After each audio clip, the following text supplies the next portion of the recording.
مساء الخير والهنا والسعادة. يلا بينا نشوف مع بعض فيديو النهاردة. يلا بينا. السلام عليكم ورحمة الله وبركاته. اللهم صل وسلم وبارك على سيدنا محمد. الفيديو ده أنا من صورته بالظبط تالت يوم العيد، وما الظروف معرفتش أنزله، فقلت أنزله لكم فرصة اللي عنده شوية كده حاجات شايلهم في الفريزر من لحمة العيد يطلع ويعملهم بالطريقة دي وبألف هنا وشفا. أنا صحيت عملت الفطار، كان عبارة عن فشة وكوارع وفتة. عملت الكوارع، شوفوا نظفت الكوارع وخليتها زي الفل، والفشة كنت غسلاها وحطها في الفريزر. وجبت حلتين حطيت فيهم كل حاجة زي بعض بالظبط. حطيت بصل كتير، وحطيت فلفل حامي قطعته شرايح، وحطيت ملح وفلفل ورق لوري وحبهان، بس ما حطيتش اكتر من كده. الكوارع والفشة ما بيتحط لهمش اكتر من كده، وبيطلعوا حكاية. أول حاجة، كل حد طبعا له طريقة. أنا عمري ما سلقت لحمة ورميت شوربتها وبعدين أسلقها تاني، وعمري ما سلقت كوارع وارمي شوربتها وارجع أحطها تاني. هتشوفوا بنفسكم شوربة الكوارع هيبقى شكلها عامل ازاي لما هاجي أوريها لكم. حاجة بجد خطيرة، ولا فيها زفارة ولا فيها أي حاجة. أهم حاجة تجيبي من جزار موثوق منه، وتنظيفك بقى الجميل في البيت للكوارع يخليها تطلع بتشف وترف، اللهم بارك. وقبلها بيومين طبعا أنا كنت متبلة اللحمة دي ومصورها لكم اهو. التتبيلة عبارة عن بصل وملح وفلفل وحبهان وورق لورا ومعلقتين زبادي.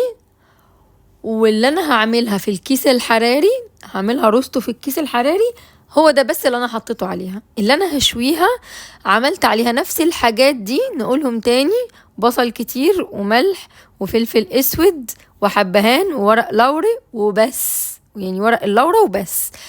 احط عليها بقى شوية خل، هما دول الزيادة. بصي دي بتاعة الكيس الحراري، مفيش ابدا حاجة حطيتها عليه، ما حطيتش خل خالص، يعني من بعد ورق اللوري ما حطيتش خل خالص. اللي هشويها هحط عليها الخل. بصوا، اللهم صل وسلم وبارك على سيدنا محمد. ما شاء الله، ده عرق الفليتو، هو يبقى شكله عامل زي السمكة كده شوية. انا شويت كل انواع يعني قطعيات اللحوم كلها بلا استثناء. طبعا الضاني كل حاجة فيه في الشوي جميلة جدا للي بيحب الضاني. انما اجمل واحلى قطعية تاكليها من اللحمة الكندوز هي عرق الفليتو، ويجي من بعديه الانتركوت. الانتركوت انا بحبه بعد الفليتو. الفليتو طراوه مفيش بعد كده. بصوا، مفيش حاجه زودتها في تتبيله الشوي غير شويه الخل اللي انتوا شفتوني بحطهم دلوقتي. طبعا قطعت عرق الفليتو، شايفين اتقطع ازاي، شايفين السمك يطلع عامل ازاي. الفليتو دي لحمه ناعمه وطريه وما بتاخدش يعني هفوه، وبتكون استوت وبتكون طرية وما بتشدش، ويعني أجمل حتة لحمة تشويها في العيد كده وانتي مطمنة تطلع لك أحلى وأطعم وأطرى كباب في الدنيا. السمك اللي انتوا شايفينه وانا بوضحه لكم ده. اتمنى تكونوا استمتعتوا بالعيد. انتوا عارفين ان انا وضبت البيت كله ما عدا المطبخ، ما جيتش جنبه. هل العيد ما جاش علينا ولا عدى؟ لا والله، جه وعدى وانبسطنا بفضل الله وبرحمته وبكرمه. ربنا يا رب يصلح احوال المسلمين ويعز المسلمين ويبارك في المسلمين يا رب. في حاجة غريبة في اليوتيوب الأيام دي، في حاجة غريبة جدا في اللايك وفي الشير وفي الكومنتز، يعني أنا مش عارفة، في حاجة مش مظبوطة، بس الله المستعان. وانتم فين بقى يا حبايبي ومختفيين ليه؟ مش عارفة. لو وصلتي معايا للوقت ده في الفيديو ما تنسيش تدوسي لايك، ولو مش مشتركة في القناة اشتركي حالا وانضمي لعالم أسرار البيوت مع حنان. المهم، حطيت اللحمة كلها زي ما انتم ما شفتوا. دي بقى اللي هتتشوي، وكيستها ودخلتها التلاجة. بصوا بقى الكوارع بعد ما استوت، بصوا شكل الشوربة، بصوا نقاء الشوربة، ولا طعمها ولا ريحتها ولا نظفتها ولا سواها. بجد حاجة يعني مفيش جمال بعد كده. طبعا اللحمة اللي انا بشويها انتي تقدري تسيبيها ليلة في التلاجة وتشويها الليلة اللي بعدها.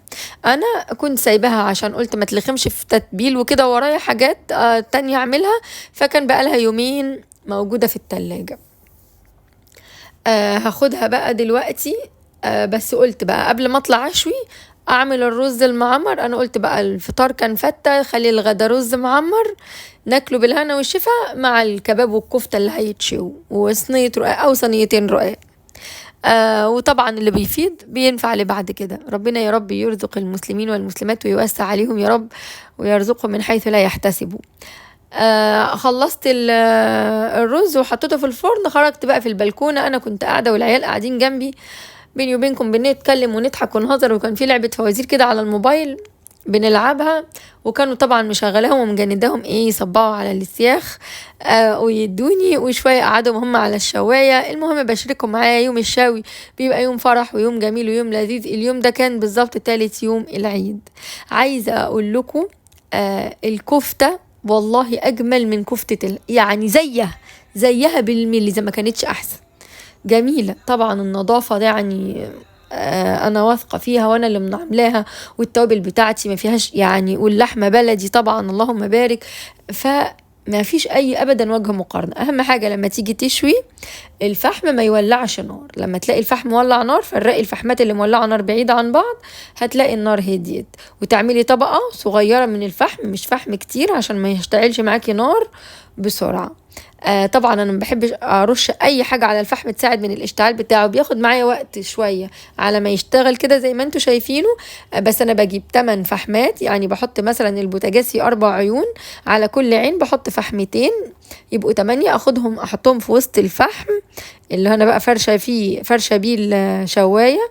يبداوا ايه كل فحمايه تتولع من اختها، وانا اعمل عليه بالهوايه لحد ما الاقي كل الفحم اتولع والولعه بقت معايا كويسه، مش اي نار، مجرد الفحم بس. بصوا الكفته جميله ازاي. انا بحب لما اشوي في البيت اعمل صباع الكفته كبير كده عشان بنقعد نهزر ونضحك واحنا بناكله، واقول لهم كل واحد له صباع الكفته العملاق ده، ما بقطعهوش بقى. وفي الاخر بقى لو حبينا نقطعه بنقطعه يعني كده ايه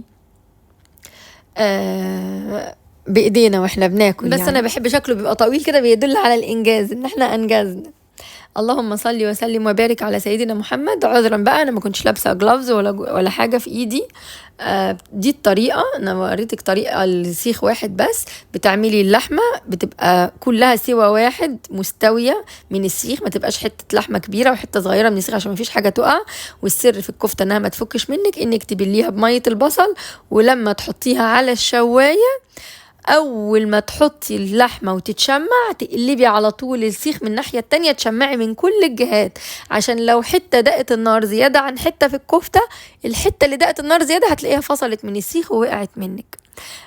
واللهم صل وسلم وبارك. ده بقى كان الشكل النهائي. طلع الرز المعمر من الفرن، والكباب والكفته كانوا خلصوا، وعملت صينيتين رقاق وبالهنا والشفا على قلب اللي اكل يا رب.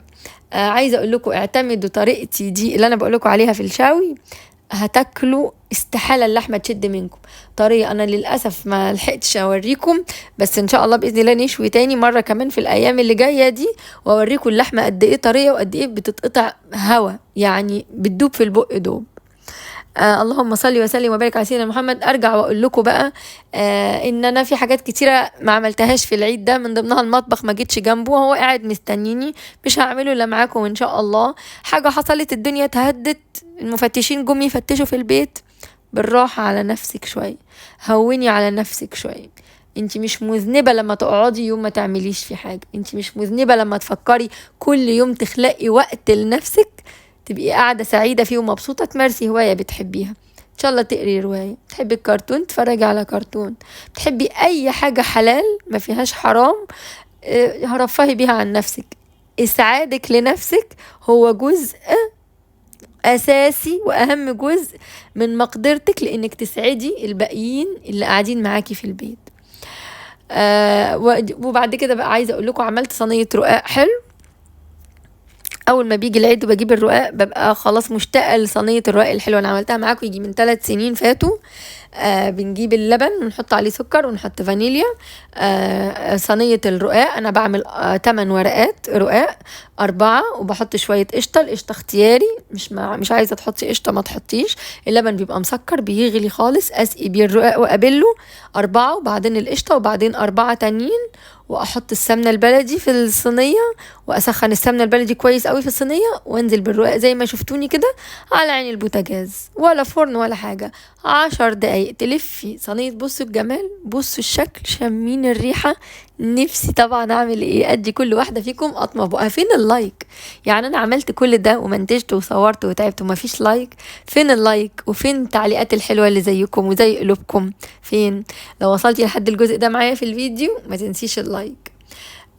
واجي بعد كده رشرشت عليها بقيه اللبن سخن موحوح، وحطيت كم معلقه سكر باودر، انتي وذوقك وعلى حسب ما انتي واولادك بتحبوا اعملوها وقولوا لي ايه رايكم. الفيديو معاكم بيخلص بسرعه البرق. ربنا ينجح طلاب المسلمين وربنا يعز المسلمين يا رب. وهشوفكم ان شاء الله باذن الله في فيديو جديد وقريب. اشوفكم في صحه وعافيه، والسلام عليكم ورحمه الله وبركاته.